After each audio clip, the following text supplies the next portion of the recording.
कि हमारे दो ट्यूब्स होती हैं और दो ये जेनेटिक भी हो सकता है।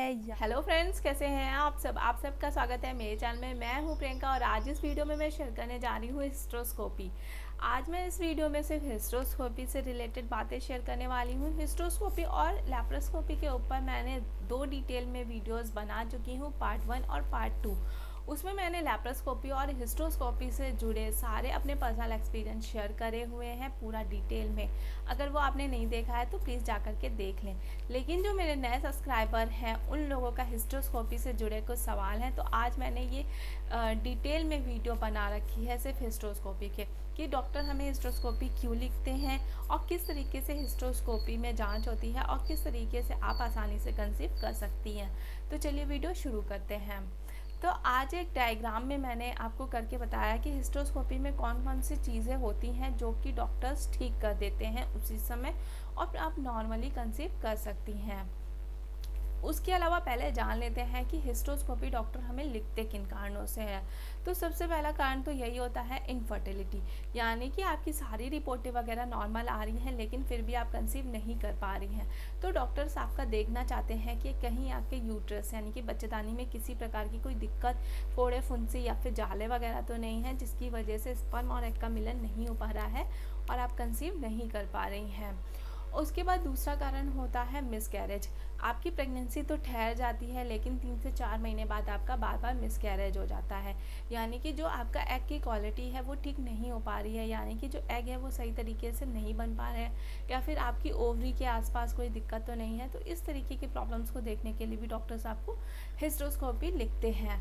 उसके बाद थर्ड है आपकी जो पीरियड लेंथ है या फिर पीरियड में बहुत ज़्यादा ब्लड आना, पीरियड ज़्यादा दिन तक रहना, महीना महीना भर रहना, पीरियड समय पे नहीं आना, ब्लड बहुत कम आना, इस तरीके से बहुत सी जुड़ी पीरियड से रिलेटेड प्रॉब्लम होती है जिस वजह से भी कंसीव करने में दिक्कत होती है। तो ये कुछ कारण होते हैं जिस वजह से डॉक्टर हिस्ट्रोस्कोपी हमें लिखते हैं।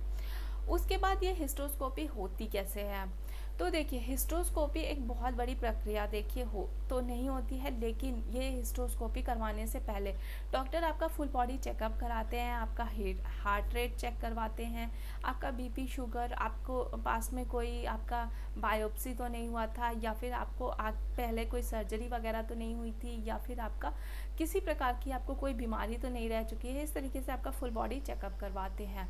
फुल बॉडी चेकअप करवाने के पीछे एक सबसे बड़ा कारण होता है कि आपको जनरल एनेस्थीसिया देना होता है डॉक्टर को हिस्ट्रोस्कोपी कराने से पहले। तो हिस्ट्रोस्कोपी करते समय डॉक्टर आपका नॉर्मली लैप्रोस्कोपी भी उसी टाइम कर देते हैं। मैक्सिमम तो ऐसा ही होता है कि जब हिस्ट्रोस्कोपी डॉक्टर सोचते हैं कर रहे हैं, हम जनरल एनेस्थीसिया पेशेंट को दे ही रहे हैं, तो वो साथ में लैप्रोस्कोपी भी कर दें। बहुत कम केसेस में होता है कि सिर्फ और सिर्फ डॉक्टर आपका हिस्ट्रोस्कोपी करें। उसके बाद ये जनरल एनेस्थीसिया देने का सबसे बड़ा कारण यही होता है कि जो आपके बच्चेदानी होती है उसका मुंह इस तरीके से बंद होता है। जब मुंह बंद है तो डॉक्टर जांच कैसे करेंगे, तो इसलिए डॉक्टर्स उस टाइम में आपके जो बच्चेदानी में है वो सलाइन डालते हैं। सलाइन एक दवाई का नाम है, वो डालते हैं तो आपके बच्चेदानी इस तरीके से फूल जाती है। जब वो फूल जाती है तो वो उसमें आसानी से सारी चीज़ें देख लेते हैं कि आपकी ओवरी ठीक है कि नहीं, ट्यूब ठीक है कि नहीं, या फिर उसमें जाले वगैरह, फुंसी फुड़िया, इस तरीके से वो उस समय सारा आपका सर्विक्स वगैरह सब चीज़ चेक कर लेते हैं। इसीलिए आपको जनरल एनेस्थीसिया देते हैं डॉक्टर्स, ताकि वो भी कंफर्टेबल रहें और आप भी कंफर्टेबल रहें। तो चलिए अब देखते हैं कि डॉक्टर्स आपका किस तरीके से यूट्रस में जांच करते हैं और क्या क्या चीज़ें उस समय ठीक कर देते हैं। तो यहाँ पे देखिए ये मैंने यूट्रस बना रखा है पूरा और हिस्ट्रोस्कोपी भी मैंने यहाँ पे लिख रखी है कि हिस्ट्रोस्कोपी डॉक्टर कैसे करते हैं यूट्रस की। तो यहाँ पे देखिए हिस्ट्रोस्कोपी लिख रखा है मैंने। तो हिस्ट्रो का मतलब होता है बच्चादानी और स्कोपी का मतलब होता है दूरबीन, ठीक है। और ये हमारी पूरी बच्चादानी मतलब बना रखी है, ये मैंने पूरा यूट्रस बना रखा है कि उसमें क्या क्या पार्ट्स होते हैं। तो जैसे कि सभी को पता है कि हमारे दो ट्यूब्स होती हैं और दो ओवरीज होती हैं, तो उसी में देखिए जहाँ पे ट्यूब होता है वहीं पे हमारी ओवरी भी होती है। तो ये हमारी ट्यूब है दोनों, और उसी के बाद हमारी लेफ़्ट ओवरी और राइट ओवरी होती है जिसमें कि हर महीने हमारे एग मैच्योर होते हैं। उसके बाद ये सर्विक्स का मुंह होता है जो कि बच्चा यहीं से पैदा होता है। उसके बाद ये जो होता है, ये पूरा हिस्सा जो होता है वो बेबी ऑफ यूट्रस होता है, यानी कि यहीं पे बच्चा रहता है। ये होती है एंडोमेट्रियम परत, जिसके पास से बच्चे को पूरा पोषण मिलता है, यानी कि सारा पोषण जो है, खून की सप्लाई जो है, यहीं से बच्चे को मिलती है। यूट्रस में देखते हैं कि यहाँ पे जो है इस तरीके से जाले वगैरह तो नहीं बन गई हैं, जिसकी वजह से जो स्पर्म है वो पूरी तरीके से अंदर नहीं जा पा रहा है, यानी कि दोनों ट्यूब में नहीं जा पा रहा है और यहाँ से जो एग रिलीज़ होता है उससे मिल नहीं पा रहा है। सबसे पहले तो डॉक्टर यही देखते हैं। उसके बाद कई बारी यहाँ पे देखा गया है कि बच्चेदानी जो है वो आधी होती है, यानी कि वो आधी ही डेवलप हुई होती है, वो पूरी नहीं बनी होती है, या फिर यहाँ से वो पार्ट में डिवाइड हो जाती है। ये जेनेटिक भी हो सकता है या फिर आपको नॉर्मली भी हो सकता है ये प्रॉब्लम आपको, तो उस कारण से भी प्रेगनेंसी में काफ़ी ज़्यादा दिक्कतें आती हैं।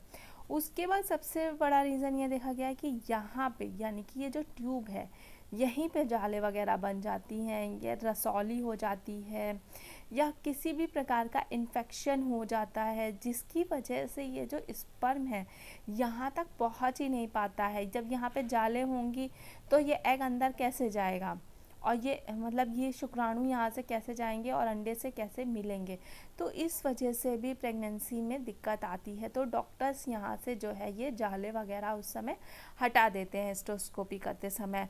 उसके बाद यहाँ पे ये जो आपका सर्विक्स का मुंह है, ये जो सर्विक्स का मुंह है काफ़ी बार ये भी बंद होता है, यानी कि ये जो स्पेस है यहाँ से यहाँ पे ये बंद होता है पूरी तरीके से, ठीक है।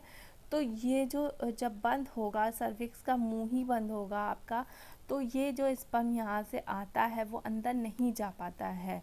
तो डॉक्टर हिस्ट्रोस्कोपी करते समय ये जो सर्विक्स का मुंह है वो खोल देते हैं, यानी कि यहाँ पे जो भी मांस वगैरह जम जाती है उसको उस समय काट देते हैं।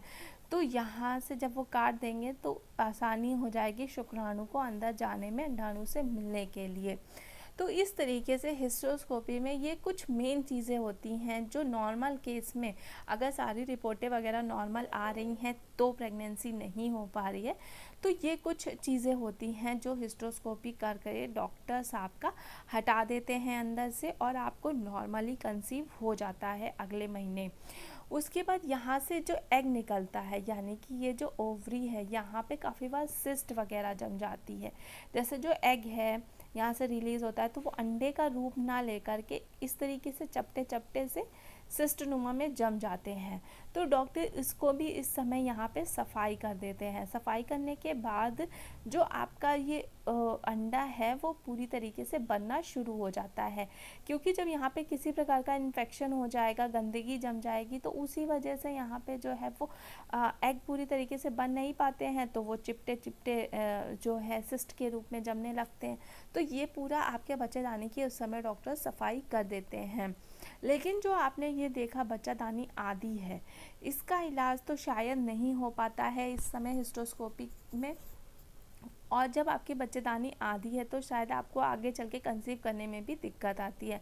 लेकिन अगर इस तरीके के सिस्ट वगैरह है और जाले वगैरह हैं या किसी प्रकार का इन्फेक्शन है, आपके सर्वाइकल का मुंह बंद है, तो इस तरीके की अगर कोई प्रॉब्लम आपके बच्चेदानी में डॉक्टर्स देखते हैं तो वो हिस्ट्रोस्कोपी के टाइम ठीक कर देते हैं और आपको 1-2 महीने के अंदर कंसीव हो जाता है। अगर नहीं भी कंसीव होता है तो IUI या फिर IVF से भी आपको नॉर्मली कंसीव हो जाता है। तो ये इस तरीके से आपका बच्चेदानी की जांच हिस्ट्रोस्कोपी में डॉक्टर्स करते हैं।